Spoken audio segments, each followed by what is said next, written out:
मोहम्मद महमूद रज़ा। ये global trendy channel जैसा कि आपको पता है कि बहुत बड़े पैमाने पे काम कर रही है। ये सोशल वर्क पे भी काम कर रही है, ये एजुकेशनल के फील्ड पे भी काम कर रही है, दो लोगों को बेदार करने के लिए काम कर रही है, अवेयरनेस के फील्ड में भी काम कर रही है। तो मैं क्लास 10 के रियल नंबर चैप्टर के फर्स्ट चैप्टर के साथ ये ग्लोबल ट्रेंडी चैनल में पहले वीडियो के साथ हाजिर हूँ, जो एजुकेशन के फील्ड को एक बढ़ावा देगी। Hello students, I am your math teacher. आज हम लोग पढ़ेंगे चैप्टर रियल नंबर क्लास 10 में। चैप्टर रियल नंबर जो है हम लोग इससे पहले जाने, इससे पहले क्लास 9 में, क्लास 8 में, क्लास 7 में हम लोग बहुत सारे चैप्टर्स पढ़े, जैसे रैशनल नंबर। ये रैशनल नंबर होता क्या है? तो रैशनल नंबर को पढ़ने से पहले हम इवन नंबर देखें, प्राइम नंबर देखें, को प्राइम नंबर देखें, कंपोजिट नंबर देखें, ऐसे बहुत सारे बेशुमार नंबर देखें। उसी तरीके से क्लास 9 में हम लोग एक रैशनल नंबर चैप्टर को पढ़े और आगे बढ़े। ये रैशनल नंबर चैप्टर है क्या? हम लोग कह सकते हैं कि rational number is a part of real number, जो चैप्टर आज हम लोग पढ़ने जा रहे हैं क्लास 10 में। ये चैप्टर रैशनल नंबर एक रियल नंबर का ही पार्ट है। और अगर हम लोग रियल नंबर को जानना चाहें तो कह सकते हैं कि real number means minus infinity से लेकर प्लस इंफिनिटी तक आज तक जितने नंबर देखे वो सारे के सारे नंबर रियल नंबर ही हैं, चाहे वो नंबर फ्रैक्शन में हो, चाहे वो नंबर मिक्स फ्रैक्शन में हो, चाहे वो नंबर डिवीजन में हो, या फिर वो नंबर नेगेटिव में हो, पॉजिटिव में हो, वो नंबर इंटीजर हो, या फिर कुछ भी हो। Whether the number is rational number और इरैशनल नंबर, चाहे वो कोई भी नंबर हो, वो हर एक नंबर क्या कहलाएगा? रियल नंबर ही कहलाता है। ये रियल नंबर चैप्टर में हम लोग माइनस इंफिनिटी से लेकर प्लस इंफिनिटी तक सारे के सारे नंबर को पढ़ेंगे। लेकिन यहाँ पे जो चैप्टर रियल नंबर में, इस चैप्टर के बारे में आज हम लोग जो पढ़ने जा रहे हैं, इस चैप्टर में एक हम लोग इसमें सीखेंगे। अब तक हम लोग बहुत सारे क्लास में highest common factor means HCF और एलसीएम निकालना सीखे। यहाँ पे जो हम लोग सीखने जा रहे हैं वो एचसीएफ निकालना सीखेंगे। और ये जो एचसीएफ निकालना सीखेंगे वो एचसीएफ एक रूल के तहत निकालेंगे। वो रूल होगा हम लोगों का यूक्लिड डिवीजन एल्गोरिथम या फिर यूक्लिड डिवीजन लेम्मा। ठीक है, वही दोनों नाम उसी का है। आइए हम लोग देखते हैं कि ये यूक्लिड डिवीजन एल्गोरिथम क्या है। ये यूक्लिड डिवीजन एल्गोरिथम या फिर यूक्लिड डिवीजन लेम्मा जो चैप्टर जिस बेसिस पे आया, वो एक मैथमेटिशियन जिसका नाम यूक्लिड था, उसी के बेसिस पे आया, यूक्लिड डिवीजन एल्गोरिथम या फिर यूक्लिड डिवीजन लेम्मा। देखिए चैप्टर यूक्लिड डिवीजन एल्गोरिथम या फिर यूक्लिड डिवीजन लेम्मा क्या होता है, तो कहते हैं हम लोग रियल नंबर चैप्टर में। देखिए चैप्टर कहलाएगा हम लोगों का रियल नंबर, थोड़ा डाउन बिठा के थोड़ा सा डाउन, इसको इरेज कर लेते हैं हम लोग।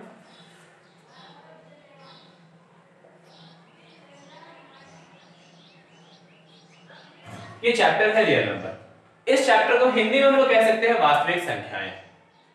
इसमें हम लोग जो पढ़ने वाले हैं, आप ऐसा कह सकते हैं कि रियल नंबर जो है ना, ये दो पार्ट में ब्रेक होता है। एक पार्ट को हम लोग कहते हैं रैशनल नंबर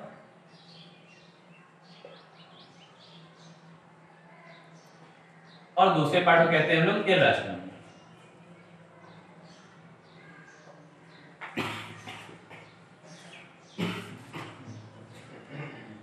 यहाँ पे हम लोगों का इरैशनल नंबर के बारे में हम लोग जो पढ़ना है, इरैशनल नंबर बहुत सारा कुछ नहीं है। यहाँ पे हम लोग जो रैशनल नंबर में पढ़ना है, आज तक आप जितना भी नंबर पढ़े, इवन नंबर पढ़े, ऑड नंबर पढ़े, कंपोजिट नंबर पढ़े, प्राइम नंबर पढ़े, को प्राइम नंबर पढ़े, इंटीजर्स पढ़े, वो सारे के सारे नंबर वो रैशनल नंबर में ही आते हैं। और ये रैशनल नंबर इस रियल नंबर में आता है। इस रियल नंबर में हम लोगों को जो पढ़ना है वो यूक्लिड डिवीजन एल्गोरिथम, जिसके यूज से हम लोगों को highest common factor means HCF find out करना है। तो ये एचसीएफ फाइंड आउट करने का एक नया तरीका आज हम लोग सीखने जा रहे हैं। वो क्या है समझिए। इसके बेसिक पार्ट को एक बार हम लोग ले लेते हैं फिर से। जैसे मानिए एक एग्जांपल के साथ हम लोग कहते हैं कि अगर 3 से किसी नंबर 8 को डिवाइड किया जाए, क्या होगा?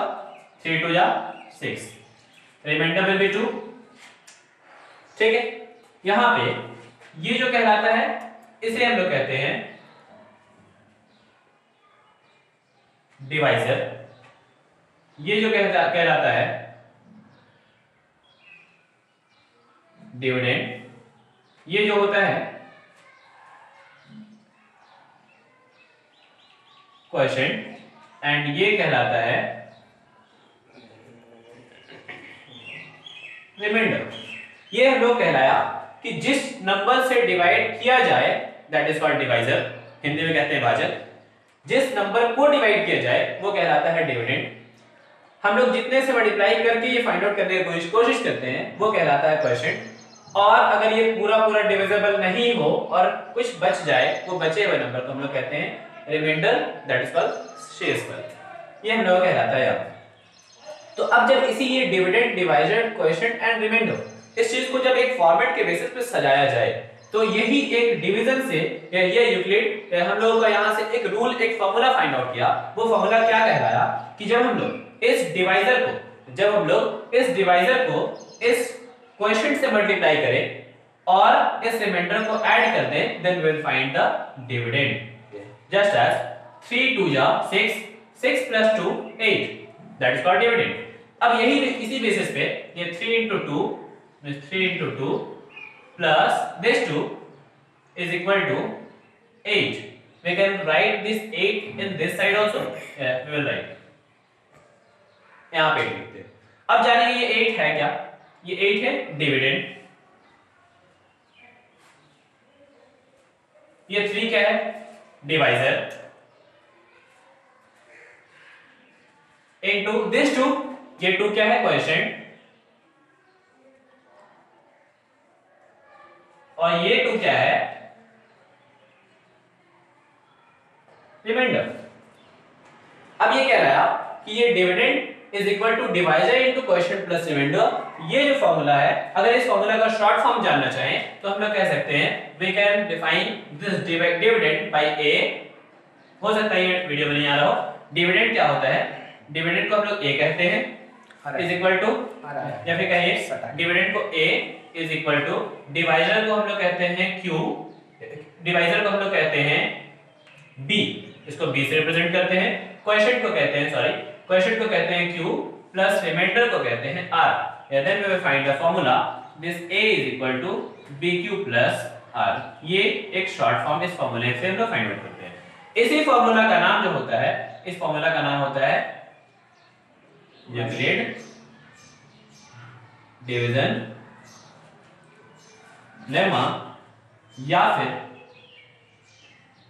यूक्लिड डिवीजन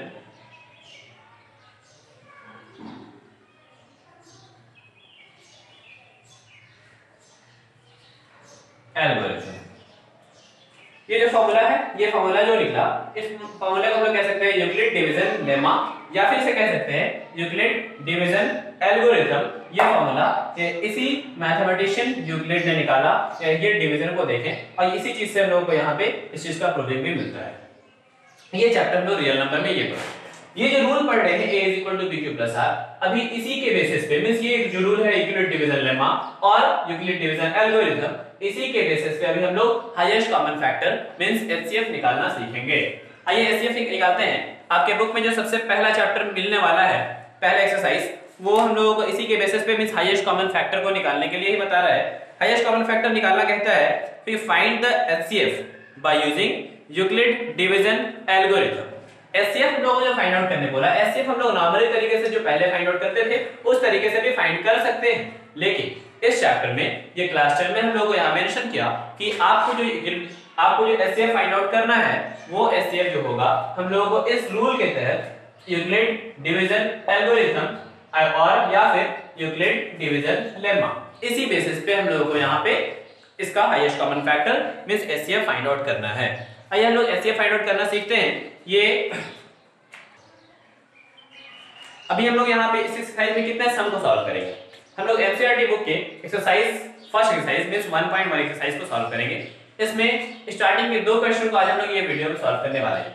उसके बाद आपको जितना भी डाउट्स हो किसी भी बुक से, चाहे वो आपका सीबीएसई पैटर्न पे हो या फिर किसी भी जैक पैटर्न पे या फिर किसी भी स्टेट बोर्ड से, आप उसके कमेंट बॉक्स में क्वेश्चंस को लिख सकते हैं। उस क्वेश्चन को आपको सॉल्व करके मिलेगा। अभी हम लोग आएंगे ये question number 1 and question number 2, ये 2 क्वेश्चन को हम लोग सॉल्व करेंगे आज। अब हम लोग इसी रियल नंबर चैप्टर के एक्सरसाइज 1.1 में आएंगे और 1.1 एक्सरसाइज के दो क्वेश्चन को सॉल्व करेंगे, क्वेश्चन नंबर 1 और क्वेश्चन नंबर 2। क्वेश्चन नंबर 1 कहता है कि find the HCF by using the Euclid division algorithm. तो ये यूक्लिड डिवीजन एल्गोरिथम हम लोग किससे सीखेंगे? अभी यूक्लिड डिवीजन एल्गोरिथम के बेसिस पे हम लोग क्वेश्चन नंबर 1 सीखेंगे। पहला क्वेश्चन नंबर A कहता है 135 एंड 225। इस 135 से हम लोग डिवाइड करेंगे 225। 135 बन जाए 135, 5 से 5 कैंसिल 0, 2 विल टेक कैरी 1, कहते हैं 12, 12 में से 3 जाता है तो 9, 1 से 1 गया तो फिनिश, हट जाता है ये। उसके बाद ये जो 90 बचा, अब यहाँ पे एक बात पे गौर करें, ये रिमाइंडर जब तक 0 नहीं हो जाता तब तक हम लोग डिवाइड करते चले जाएंगे, अभी क्या करेंगे, ये क्या है यहाँ पे 90, ये 90 बचा, रिमाइंडर 0 तो नहीं आया, तो उसके बाद अगले डिवीजन के लिए ये 90 जो है डिवाइजर बनेगा और ये 135 इसके लिए डिविडेंड बन जाएगा। कैसे, ध्यान दीजिएगा, 135 90 बन जा 90। अब इसमें से जब इसको माइनस करते हैं, 5 से 0 गया तो 5, 13 में से 9 जाता है 4। अब फिर देखें, अभी भी इसका रिमाइंडर 0 नहीं आया, फिर क्या होगा, फिर ये जो डिवाइजर है, ये डिवाइजर यहां का डिविडेंड बनेगा, फिर से 90 विल कम हियर, 45 2 जा 90, नाउ फिनिश। अब क्या हुआ, ये पूरा कट गया, मींस रिमाइंडर इज 0। अब इसका जो रिमाइंडर 0 बचा, ये हम लोग का पूरा कंप्लीट डिवीजन हो चुका। अब हम लोग यहाँ पे यूक्लिड डिवीजन एल्गोरिथम को यूज करेंगे और उसके फॉर्मेट में इसको सजा देंगे। कैसे, देखिए, देयरफॉर बाय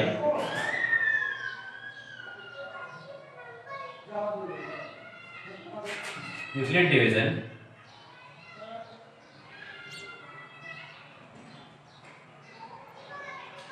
एल्गोरिथम क्या कहता है, a is equal to B Q plus are.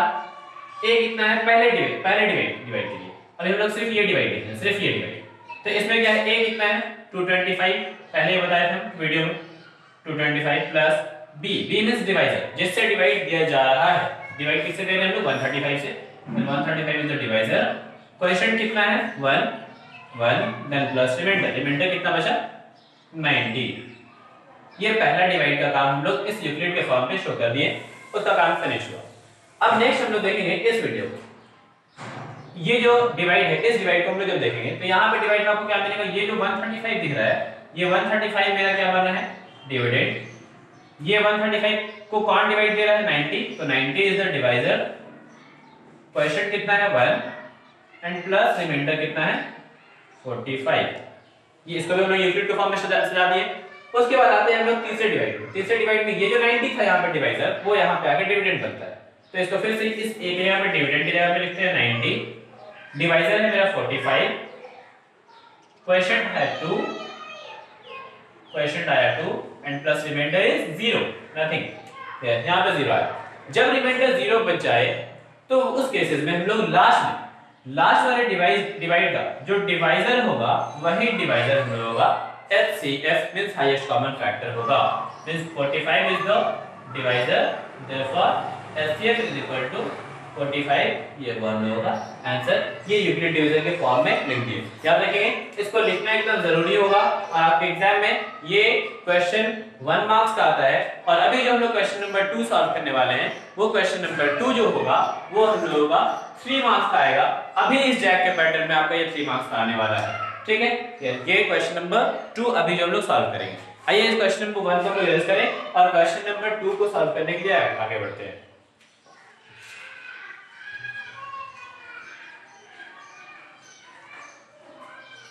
इसी क्वेश्चन नंबर 1 में इसी क्वेश्चन नंबर 1 का बी नंबर, सी नंबर आप खुद से सॉल्व करेंगे। अगर ये सॉल्व नहीं हो पाता तो आप कमेंट बॉक्स में लिखकर मुझे मैसेज कर सकते हैं।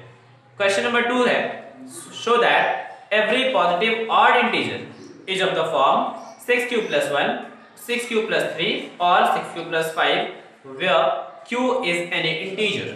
कहता है क्वेश्चन, हमें प्रूव ये करना है कि एनी पॉजिटिव ऑड इंटीजर, किसी भी तरीके का कोई भी पॉजिटिव नंबर हो और ऑड नंबर होना चाहिए, पॉजिटिव हो और ऑड नंबर हो, ये वो क्या कहलाता है, वो किस फॉर्म में, 6q + 1, 6q + 3 और 6q + 5 के फॉर्म का होता है। आइए तो इस चीज को हम लोग देखने से पहले लिखें, क्वेश्चन नंबर 2 को सॉल्व करेंगे तो हम लोग को जो बोला है कि एनी पॉजिटिव ऑड इंटीजर, हम लोग सबसे पहले कंसीडर करेंगे कि वो पॉजिटिव ऑड इंटीजर है क्या, जिसे हम लोगों को डिवाइड देना है। तो हम लोगों को डिवाइड देना है क्या, कि लेट द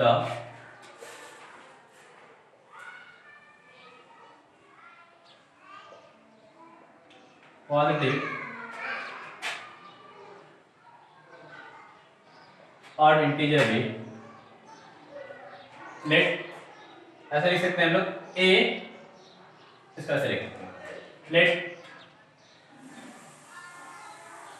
ये उससे अच्छा फॉर्मेट है लिखने का। ए इज द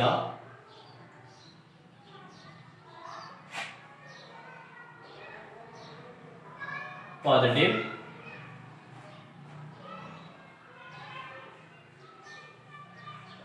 और इंटीजर which is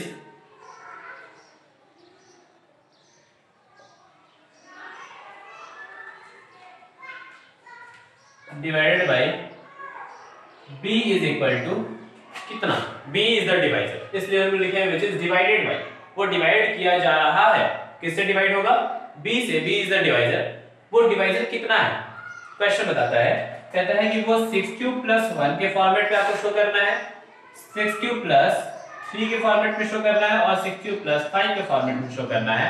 पता चला हम लोग जो फॉर्मूला देखे थे a is equal to B Q plus R, इस q के साथ क्या था, ये b था, b इज द डिवाइजर, अभी q के साथ क्या है 6 है, means the value of b is 6, value of b कितना होता है 6, इस 6 से हमें डिवाइड करना है।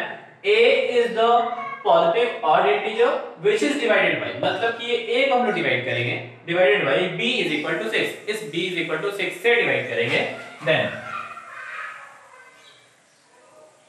the remainder will be, चलिए एक चीज यहां बताएं कि जब भी किसी नंबर से किसी भी दूसरे नंबर को डिवाइड करते हैं तो जो रिमाइंडर बचता है हम लोगों का, remainder will always less than the divisor, remainder जो होगा वो हमेशा अपने उसके डिवाइजर से कम होगा। सपोज अगर हम किसी नंबर को 6 से डिवाइड करते हैं, देन रिमाइंडर कैन बी 0 1 2 3 4 5, बस ये 0 से लेकर 5 तक ही रिमाइंडर बच सकता है, 6 रिमाइंडर कभी नहीं हो सकता। अगर हम लोग किसी नंबर को 4 से डिवाइड कर रहे हैं, देन रिमाइंडर कैन बी 0 1 2 3, ये 3 रिमाइंडर यहाँ पे 3 तक ही रिमाइंडर बच सकता है। कैसे, आइए इस बात को एक बार एग्जांपल के साथ देख लेते हैं हम लोग। यहाँ पे क्या होगा, 4 से अगर किसी नंबर को डिवाइड करते हैं, जो नंबर पूरा फुल डिविजिबल हो पहले, तो 4 से पहला नंबर 4 को डिवाइड करते हैं, 4 1 जा 4, दैट इज रिमाइंडर इज 0। 4 से अगर हम लोग एक नंबर आगे बढ़े 5 को डिवाइड करेंगे, 4 1 जा 4, रिमाइंडर इज 1। 4 से हम लोग 6 को डिवाइड करते हैं, 4 1 जा 4, रिमाइंडर इज 2। 4 से हम लोग 7 को डिवाइड करते हैं, 4 1 जा 4, रिमाइंडर इज 3। नाउ द 4 से जब हम लोग 8 को डिवाइड करते हैं, देन 4 2 जा 8, then again remainder is 0, means the remainder start from 0 1 2 3, means 0 1 2 3 ये रिमाइंडर बचा। जैसे ही एक नंबर और आगे बढ़े, रिमाइंडर फिर से 0 होगा, फिर 9 होगा, रिमाइंडर 1 10, रिमाइंडर 2 11, रिमाइंडर 3 12 होगा, 4 3 जा 12, फिर से रिमाइंडर 0 बचेगा। मतलब पता चला कि जब भी किसी नंबर से डिवाइड किया जाए तो रिमाइंडर हमेशा उससे कम ही बचता है, means the remainder is always less than the divisor, ये हमेशा वो क्या होगा, डिवाइजर से कम ही होता है। उस बात को आइए हम लोग यहाँ पे लिख लेते हैं। अभी जैसे हम लोग यहाँ पे डिवाइजर कितना है हमारा 6, divisor 6, b is equal to 6, then the remainder will be, remainder क्या क्या हो सकता है हम लोगों का, आपको देखना होगा कि रिमाइंडर हमारा हो सकता है 0 1 2 3 4 एंड 5, ये इतना हम लोगों का रिमाइंडर हो सकता है। इसके बाद हम लोग यहाँ पे अब क्या करेंगे, यूक्लिड डिवीजन फार्मूला को अप्लाई करेंगे। देखेंगे यूक्लिड डिवीजन फॉर्मेट क्या कहता है, therefore by using Euclid division lemma, that is a is equal to bq plus r। now तो a को हम लोग, नंबर तो अलग अलग है ना, कभी 4 को दिए, 5 को डिवाइड किया, 6 को किया, 7 को किया, 8 को किया, हर नंबर अलग अलग नंबर है, इसलिए हम लोग यहाँ पे a को a कंसीडर नहीं करेंगे, ये a can be change, a1 a2 a3 a4 इस तरीके से वो चेंज होगा। पहला नंबर a1, b कितना है 6, q नहीं पता, रिमाइंडर कितना है, पहले रिमाइंडर 0 बचेगा, then a2 6q plus 1, a3 is equal to 6q plus 2, a4 is equal to 6q plus 3, a5 is equal to 6q plus 4 and a6 is equal to 6 cube plus 5। अभी reminder 5 तक ही बचा है, या ये reminder की जगह पे 0 1 2 3 4 5 ये अलग अलग नंबर को डिवाइड किया जा रहा है, 6 से डिवाइड कर रहे हैं। क्वेश्चन कैन बी कुछ भी हो सकता है क्वेश्चन, तो यहाँ पे रिमाइंडर हम लोग का 5 तक यहाँ पे बचा। अब यहाँ इसका एक दूसरा वे भी है, ये सबसे इजीएस्ट वे है सॉल्व करने का। तो यहाँ पे क्या है कि जो 0 है, 0 कौन सा नंबर है, तो 0 हम लोग का यहाँ पे कहलाता है इवन नंबर। 0 क्या कहलाता है, अब इस नंबर को हम लोग कहते हैं इवन नंबर। ये जो है 1 ये ऑड नंबर। 2 क्या है, अगेन इवन नंबर। 3 क्या है, ऑड नंबर। 4 क्या है, इवन नंबर। फिर 5 क्या है, ऑड नंबर। यहां पे दिखा आपको 0 is even number, 1 odd number, 2 even number, 3 odd number, 4 even number, 5 odd number. इतने करने के बाद हम लोग चेक करेंगे कि क्या इस नंबर से, आपको पता होगा कि जब भी किसी भी नंबर में हम लोग, हाँ तो ये हम लोग सारा देखें कि यहाँ पे ऑड नंबर तक हम लोगों को मिला। हम लोगों को प्रूव करना है कि क्वेश्चन कह रहा था कि show that every positive odd integer, वो बात कर रहा था सिर्फ ऑड के बारे में, हम लोगों को सिर्फ ऑड नंबर ही देखना है। तो यहाँ पे ऑड देखेंगे, ऑड क्या है, this 1 means 6 cube plus 1 is the odd, 6 cube plus 1 is the odd number. Now 6 cube plus 3 is also odd number, 6 cube plus 5 is also odd number। Question भी यही कह रहा था कि show that, प्रूव कीजिए कि every positive odd integer is of the form 6 cube plus 1, 6 cube plus 3 और 6 cube plus 5। Means पता चला कि यहाँ पे 6 cube plus 1 जो है, 6 cube plus 3 जो है, 6 cube plus 5 जो है, यहाँ पे odd प्रूव हुआ। तो हम लोग यहाँ पे कह सकते हैं ये now hence every positive odd integer